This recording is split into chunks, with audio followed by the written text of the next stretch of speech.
Hello Instagram family, Sajan સદની રેડીમેડમાં તમારું welcome છે। આજે લઈને આવીએ છીએ ફર્સ્ટ બેબીમાં બધાય નવા આર્ટિકલ।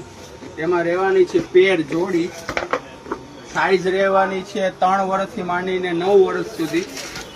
યુનિક ટોપ રહેવાનું છે, ફેન્સી જીન્સ રહેવાનું છે, ડેનિમ કલેક્શન આવવાનું છે।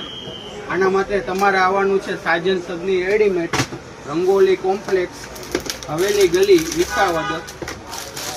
અને તમે ઓનલાઈન ઓર્ડર કરી શકો છો। ઓનલાઈન ઓર્ડર કરવા માટે સ્ક્રીન ઉપર નંબર આપેલા છે, તેમાં મેસેજ કરો અને તમને આવું રોજ નવું કલેક્શન જોવા માટે અમારી આઈડીને ફોલો કરો। ફૂલ સ્ટોકમાં બધો માલ આવી ગયો છે, ઘણી બધી પેટર્નો છે, અમે તમને બતાવી નથી શકતા। તમે રોજ અમારી દુકાન ઉપર વિઝિટ પણ કરી શકો છો।